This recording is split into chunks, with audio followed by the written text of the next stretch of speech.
और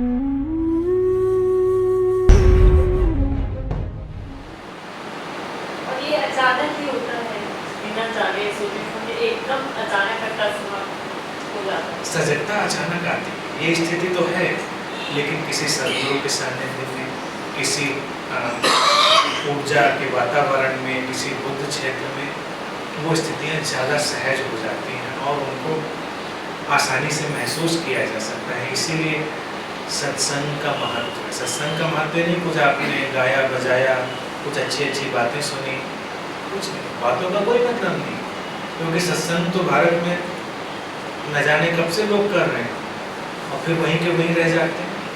कई बार तो वहाँ से निकलते हैं, निकलते ही कुछ के कुछ हो जाते हैं, तो बातों का कोई मूल्य नहीं।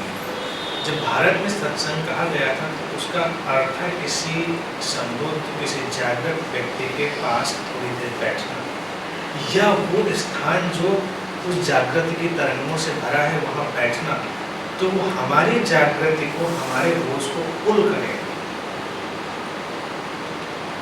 जैसे ग्रेविटेशनल फोर्स होता है, ऐसे ही ये लेविटेशनल फोर्स भी होता है, जो आपको लेविटेट करता है, ऊपर खींचता है, आपके होश को ऊपर खींचता है। इस स्थिति को हम जानते हैं। जैसे कि एक स्थिति हम जानते हैं कि अगर आप कुछ निम्न वृत्तियों के लोगों के पास बैठे हैं, जिनके अंदर कुछ निम्न स्तर की वासनाएं हैं, तो वो आपको खींचने लगते हैं, आकर्षित करने लगते हैं। थोड़ी देर में आपका भी मन करने लगता है कि अच्छा हम भी ट्राई करते हैं। आपके अंदर वैसी तरंगें पैदा होने लगती हैं। आप चंद दिन जाके उन जगहों पर बैठें जो उस लोअर एनर्जी फील्ड में आपके अंदर से बहुत कुछ निकलने लगे। दूसरी स्थिति भी है जब आप उच्च ऊर्जा स्तर के जगहों में बैठते हैं, वैसे लोग वो आपको ऊपर खींचने लगते हैं। तो जो स्थिति अचानक बनती है उसमें इतना सहयोग बस दिया जा सकता है, और जिस व्यक्ति के पास ये सहयोग नहीं है, समझिए, तो वो अगर अपने ऊपर काम कर रहा है, अपने होश पे, तो कभी भी अचानक वो स्थिति बन जाएगी। लेकिन उस पर काम हो रहा है, ऐसा नहीं कि उस पर वो कोई काम नहीं कर रहा। वो बनती तो अचानक ही है, अचानक बात समझ में आ जाती है, लेकिन समझने की चेष्टा वो बहुत दिनों से कर रहा था। उसको समझ में आ नहीं गई थी, बस वो चेष्टा कर रहा था। एक दिन बस ट्यूनिंग हुई और वो सजगता उतर आई उसके अंदर और सारा बदलाव। यही तो मतलब है, यही तो उन स्थितियों में, उन जगहों में जाने बैठने का यही महत्व है, और कोई महत्व नहीं है। ये जो जैसे समूह की ऊर्जा है, तो यहाँ पर वही मैं कहता हूँ, अगर 5 लोग भी पूरी निष्ठा से अपने अंदर उतर के बैठे हुए हैं, अपने अंदर काम कर रहे हैं अपने होश पर, तो बाकी लोगों को पुल कर लेगा। सदगुरु तो पुल करेगा ही करेगा, बाकी लोग भी पुल कर लेंगे। इसीलिए जब आपको कहीं बदलाव लाना हो तो सबसे पहले अपने अंदर बदलाव लाना होता है। जैसे आपको लगता है कि झगड़ा नहीं करना है, तो आपको लगता है दूसरे को समझा दें, लेकिन पहले आप खुद शांत हो जाए। किसी दुखी व्यक्ति के पास आप जाते हैं, सोचते हैं दुख को कम कर दें, इसके दुख को जरा बांट लें, तो पहले अपने दुख के ऊपर काम करें और थोड़ा दुख मुक्त हो, फिर आप उसके पास ही बस केवल खड़े रहेंगे और वो व्यक्ति दुख मुक्त होने लगेगा। आपकी तरंगें उसको खींचने लगेंगे। आप भी दुखी हो, वो भी दुखी है, तो 2 दुखी लोग मिलकर कुछ नहीं कर पाएंगे, चाहे जितनी अच्छी बातें करें, उसको कई गुना बढ़ा देंगे। इसलिए जीवन में बहुत सारे बदलाव अनकहे आ जाते हैं, और कभी कभी जैसे भी बात हुई, आपको पता भी नहीं होता कहाँ पर कैसी ऊर्जा की स्थितियाँ हैं, और आप अनजाने में वहाँ से गुजर रहे हैं और वो एनर्जी आपको पकड़ लेती, वो ऊर्जा आपको पकड़ लेती और वो बदलाव अचानक आपके अंदर होता है। जैसे किसी गली से अभी अभी कोई बुद्ध गुजरा है,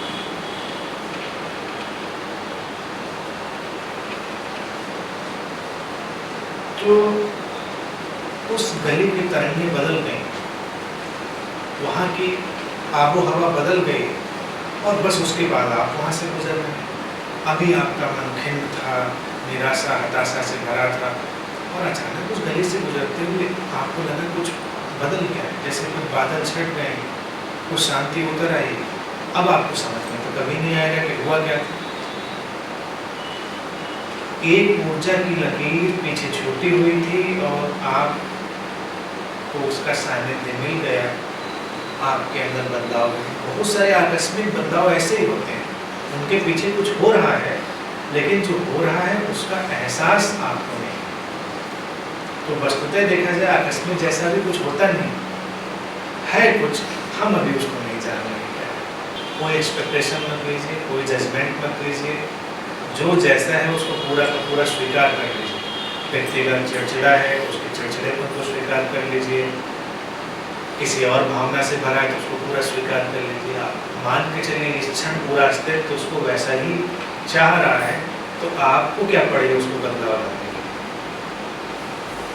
लेकिन मेरे को बदलाव नहीं लाना, मेरे को तो पहले अपने आप को ठीक करना है। हाँ, तो अपने को ठीक करना है, तो उसको बस एक पेड़ की तरह देखें, जैसे कि आप नहीं देख पाते तो आप इतना अटैच हो जाते हैं उस व्यक्ति से। जैसे आप निकले तो अभी यहीं से निकलते हुए गुलाब की झाड़ी आपको दिखती है, तो उस दृश्य में कई दृश्य होते हैं जिनको आप कभी ध्यान से नहीं देखते, लेकिन बड़े मज़ेदार होते हैं। दो फूल खिल रहे हैं तो दो फूल गिरने की अवस्था में, और बरसात हुई है तो वो कुछ सड़ने की अवस्था में भी हैं। चंद फूल, अगर हम उन सड़ने वाले फूलों पर निगाह लगाएंगे तो ये बड़ा उलझन पैदा करने वाला होगा, लेकिन ज़्यादातर आपकी निगाह नहीं जाती क्योंकि आप टोटलिटी में देख लेते हैं। आप उस चीज़ को एक समग्रता में, परिपूर्णता में देख लेते हैं, तो आपकी निगाह नहीं जाती। व्यक्ति से जब हम मिल रहे होते हैं तो प्रायः हमारा ये टोटलिटी वाला जो एटीट्यूड है ये चला जाता है, हम फ्रेगमेंटेड हो जाते हैं, हम उसकी जो सड़ने वाली चीज़ें हैं, जो खराब वाली चीज़ें उन पर ज़्यादा फोकस्ड हो जाते हैं। तो हम कहीं फोकस्ड ही नहीं हो रहे, हम बस बैठे हैं टोटलिटी में देख रहे हैं सारा ड्रामा उस व्यक्ति का। दिया जाएगा करके देखेंगे, कोई एक्सपेक्टेशन रखें ही नहीं और उसको टोटलिटी में देखें कि ऐसा ही जैसा है। और ऊर्जा निम्न है या उच्च है, इससे आपका तो कोई सरोकार नहीं। आप अपनी ऊर्जा स्तर को तो अपने साथ लेके चल रहे हैं, वो तो तरंगें आपकी अपने साथ चल रही हैं, तो अपनी तरंगों में रहिए। आप इतने उनमें शामिल ही मत हो जाइए कि वो आपको प्रभावित करने लग जाए। थोड़ा ट्रेनिंग की बात है, अपने आप को थोड़ा ट्रेन करेंगे फिर ये एफर्टलेस हो जाएगा, एफर्टलेस चलता रहेगा। इसीलिए आध्यात्मिक व्यक्ति के लिए कुछ भी नकारात्मक नहीं, ना कोई नकारात्मक शक्ति, नकारात्मक वातावरण, नकारात्मक व्यक्ति, वो किसी नकारात्मकता से बचने की कोशिश ही नहीं करता। कोई मंत्र नहीं, गंडा नहीं, ताबीज नहीं, कोई उपाय नहीं, है ही नहीं नकारात्मक कुछ।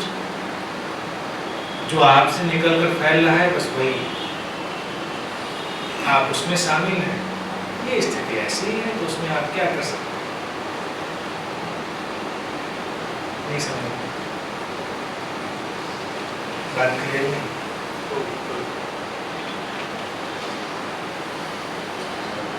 बात तो क्लियर। अगर आप नकारात्मक उसको मानेंगे तो तुरंत आपके अंदर स्ट्रगल शुरू हो जाएगा। वो ऐसी ही है, different, it is simply different. नकारात्मक शब्द अड़चन पैदा कर देता है। अब जैसे कोई ऊर्जा आई तो लोग कहेंगे इविल फोर्स आ गई। अब इविल फोर्स जब आपने मान लिया तो उससे बचाने वाले लोगों के पूरी फौज खड़ी, उपाय देने वालों की पूरी फौज खड़ी। आपने बोले सिंपली डिफरेंट है। अब डिफरेंट से क्या आपका झगड़ा हो सकता है? आप डिफरेंट, कोऑपरेशन मिल जाएगा, बल्कि आपको और सहयोग मिल जाएगा। तो एक आध्यात्मिक व्यक्ति के लिए कोई नकारात्मकता होती ही नहीं, और नकारात्मकता से बचने का इसलिए कोई उपाय वो कभी करता ही नहीं। समझ बस इतनी उसको आनी है कि समझ ऐसा ही। तो आध्यात्मिक व्यक्ति को जो इविल फोर्सेस है वो भी कोऑपरेट करते हैं, क्योंकि वो इविल फोर्सेस नहीं है, वो तो सिंपली फोर्सेस है, कोऑपरेट कर रही है। क्योंकि आध्यात्मिक तो विवेक से चल रहा है। जैसे आग जल रही हो, क्या है? डिवाइन है ये भी, आप उसके साथ क्या बर्ताव करेंगे उससे तय हो जाएगा कि बिजली दौड़ रही है क्या है, डिवाइन है या इविल, आपके बर्ताव पर निर्भर करेगा। इसी तरह से हर फोर्स है, आध्यात्मिक व्यक्ति बस बर्ताव करना सीख लेता है, रिस्पेक्टफुली, क्रिएटिवली, उसके अंदर एक सृजनात्मक ढंग है तो वो हर चीज़ का उपयोग करेगा, या कहें हर चीज़ उसके लिए सहयोगी हो जाती है, उपयोगी हो जाती है। बस इसको सीखना ही प्रतिभा है, यही गुण है। लेकिन अब जैसे ये जो घटना हुई बुद्ध गया में, ऐसी जो घटनाएं होती है और ये आता है कि आत्मरक्षा भी तो कोई चीज है, तो बिल्कुल चीज़ है। तो उसके लिए एक व्यवस्था बनाना और ये अध्यात्म यानी आप खाली अवेयरनेस से तो होगा नहीं, कुछ ना कुछ एक्शन, अवेयरनेस ही एक्शन लाएगी। और ये लोग जो हैं ये तो मुझे लग रहा है बहुत डिवाइन फोर्सेस या पॉइंट करती होगी जो ये बम वगैरह इम्प्लांट करते हैं, ये बहुत दिव्य लोग होते हैं, क्योंकि यही तो आपको एहसास दिलाते हैं कि जीवन कितना अनसर्टेन है, कितना अनिश्चित और असुरक्षित है, कहाँ से जीवन कब आपका साथ छोड़ देगा ये आप नहीं जानते। आप अपने होश को बढ़ाकर ही अपने उपाय निर्मित करेंगे, क्योंकि कोई सरकार बहुत सारे मेजरमेंट कर ले, बहुत सारे उपाय कर ले, किसी अन्य कोने से घटना आ जाती है, तब लगता है कि अच्छा ये वाला भी करना चाहिए, तब तक वो लोग कोई और दिमाग लगा लेते हैं, कहीं और से कर देते हैं। फिर जब इतने सब उपाय लगा लेते हैं तो उस प्रकृति में जैसा अभी हुआ उस तरह घटनाएं हो जाती हैं, तो एक साथ और ये सब घटनाक्रम ही बताते हैं कि वस्तुतः बचने का उपाय नहीं, वस्तुतः सुरक्षित होने की कोई अंतिम स्थिति नहीं हो सकती है। और आत्मरक्षा भय से निकल रही है, अगर वो सजगता से निकलेगी तो उसके उपाय अपने आप आपके सामने आएंगे। सजग होंगे तो जीवन जब तक रहना चाहेगा वो रहेगा, आपके अंतःप्रज्ञा भी आपको गाइड कर रही होगी, आपकी लाइफ फोर्स भी गाइड कर रही होगी, सीसीटीवी ही नहीं गाइड कर रहा होगा। सीसीटीवी लगाकर अगर आप काम करेंगे तो सीसीटीवी को फेल करके काम कैसे किया जाता है ये उपाय भी ढूंढ लिए जाएंगे। जब तक आपकी सजगता या जिसको कहें आपके अंतःप्रज्ञा आपको गाइड नहीं कर रही, आप कैसे बचेंगे बताइए। तो उपाय तो अल्टीमेटली अंतःप्रज्ञा का ही हो गया, सजगता का हो गया। अगर आपकी चेतना आपको कह रही है कि इस दरवाजे से अभी नहीं जाना और आप उसका अनुसरण कर रहे हैं, उसको फॉलो कर रहे हैं, तो जो उपाय आपने कर लिया वो किसी बुलेट प्रूफ जैकेट पहनने वाले ने भी नहीं किया, क्योंकि वो जैकेट पहनकर भी अगर वहाँ से गया और उसकी जैकेट को भी अगर भेंट देने वाली कोई चीज़ वहाँ पर इम्प्लांट है तो वो तो बात गई। इसका तो हमको एहसास होना चाहिए, और ये ट्रेनिंग हमारी ज़िंदगी से जा चुकी है। पशु पक्षियों में अभी भी है कि वो अपने उस इंट्यूटिव, उस अंदर से आने वाली गाइडेंस की प्रक्रिया है, सेल्फ गाइडेंस, उससे संचालित होते हैं। मनुष्य बिल्कुल आसान है, जबकि उसका संयंत्र, उसका जो मैकेनिज्म है वो ज़्यादा फाइन है, ज़्यादा रिफाइंड है। तो पहली चीज़ डरना नहीं चाहिए। आत्मरक्षा किस बात की आत्मरक्षा? डरते नहीं किसी बात से, ठीक है। हम सोचते हैं मंदिर में लगाएंगे, किसी ने ऑटो में लगा दिया। ये तो इसलिए बड़े अच्छे बंदे हैं जो टेररिस्ट जिनको आप लोग कहते हैं, वो मनुष्य को थोड़ा आध्यात्मिक बनाने का काम कर रहे हैं, अनिश्चितता को बढ़ावा दे रहे हैं, तो उनसे भी थोड़ा प्यार करें। टेररिस्ट जेल में डाल दिए उनका एक लव लेटर दे दिया। आप उनको आइडियाज थोड़े सप्लाई करेंगे, नहीं गवर्नमेंट ट्रेस कर लेगी ना अगर उनको प्यार किया। आपने दिल से करके प्यार करने के लिए आपको उनको जाके गले लगाने की जरूरत थोड़े, आप उनके प्रति भी करुणापूर्ण रहिए, वो भी इंसान है और कुछ कर रहे हैं तो कोई मजबूरी होगी, कुछ लाचारी होगी, कुछ नासमझी होगी, नादानी होगी। एविल नहीं है, एविल बिल्कुल भी नहीं है। और ये जरूर हो सकता है, एविल होने के चांसेस तो मुझको बिल्कुल भी नजर नहीं आते, मुझे एंजल होने के चांसेस ज़्यादा ही नजर आते हैं।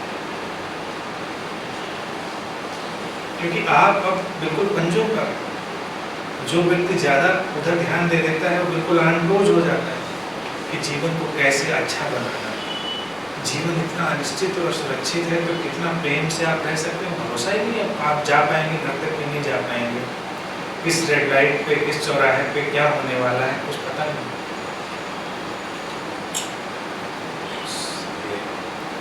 सर्कमस्टेंसेस डिफाइन करती हैं गुड एंड इविल, और otherwise society define good and evil की कोई इम्पोर्टेंस। एग्जैक्टली, और उसके अनुसार से बदलते जाते हैं, घटनाक्रम के अनुसार, परिस्थितियों के अनुसार उनकी डेफिनेशन बदलते जाती है। तो हमको तो यही समझ के चलना चाहिए कि केवल ये परिस्थितियाँ हैं, और मोटे अर्थों में अगर देखा जाए, जिसको टेररिज्म की तरह कहते हैं, वो प्रेम का अभाव है। कुछ लोग हैं जिनके जीवन में प्रेम की किरणें नहीं जा पाएंगे, तो वो विध्वंसक होते हैं। हमने ही उनको वंचित किया है उस प्रेम से। तो कहीं हम अपने आसपास तो कोई ऐसा व्यक्ति नहीं पैदा करते, ध्यान देने वाले। और आप पौराणिक कथाओं में जाएंगे तो आपको हैरानी होगी कि देवता ही असुरों का निर्माण कर रहे होते थे। कुछ न कुछ आप ऐसा कर रहे हैं कि कोई व्यक्ति आहत हो रहा है, कुछ न कुछ आप कर रहे हैं जिसके अंदर उसकी स्थितियाँ उसको विचलित कर रही हैं, तो वो व्यक्ति फिर लौटेगा। आप अगर प्रेम से रहेंगे, उसको स्वीकार कर लेंगे, तो खुद बदलाव आ जाएगा। सामाजिक भेद की, विसंगतियों की कितनी चीज़ें हुई हैं, उधर किसी ने कभी निगाह नहीं डाली। आज एकदम से हमको लगता है, ये भी वही दृश्य को बदलने वाली बात है कि दृश्य को बदल देंगे हम जड़ों में नहीं जाएंगे। अब अगर राजनेताओं के ऊपर जाएं जो ये सब सेफ्टी मेजर्स लेते हैं, तो पहली तो बात ये उठानी चाहिए जो जातियों के आधार पर बनी हुई पार्टियां, धर्मों के आधार पर चलती हुई यात्राएं, पार्टियां, इन सबको डिसॉल्व होना चाहिए। पब्लिक को रिवोल्ट करना चाहिए कि ऐसी किसी चीज़ को हम स्वीकार नहीं करेंगे। अभी तो आपने टुकड़ों टुकड़ों में बांट दिया, नीचे ऊपर में बांट दिया, फिर वहीं से टकराहट होगी, वहीं से कुछ लोग निकलेंगे जो विध्वंसक बनेंगे। तो ये तो सरफेस पर आ गई चीज़ है, जड़ों में तो कुछ और है। और पीछे लौट जाएंगे, राजनीतिक लोगों के पीछे लौट जाएंगे, तो धार्मिक लोग, वहाँ भी भेद खड़ा हुआ है। भेद है कहाँ? मनुष्य की चेतना में कहाँ भेद है? मनुष्य के अंदर कहाँ भेद है? हमने भेद डाला हुआ है। इस भेद से नुकसान होगा। जो व्यक्ति कम प्रतिभाशाली होगा वो तो इस भेद का शिकार हो जाएगा। कभी दुर्घटना ऐसी हुई कि कोई प्रतिभाशाली व्यक्ति है उस जगह पर और वो भेद की जो उस तक जा रही है, तो कुछ भी हो सकता है। आप उसको आतंकवादी कह सकते हैं, नक्सलाइट कह सकते हैं, कुछ भी कह सकते हैं उसको, क्योंकि वो व्यक्ति प्रतिभाशाली है, उसने इस अव्यवस्था, इस अराजकता का विरोध किया है। अब वो उसको उस दमन को स्वीकार करने की स्थिति में नहीं है।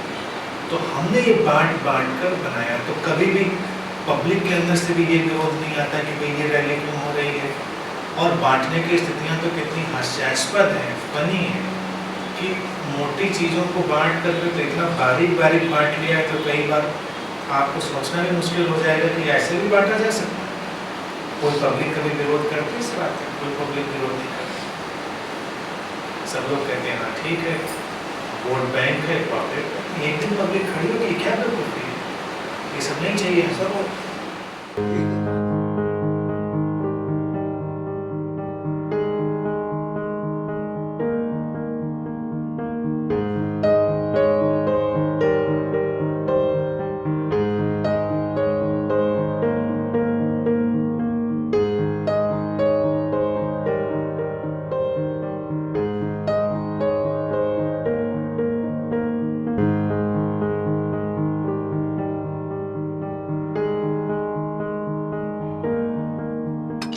है।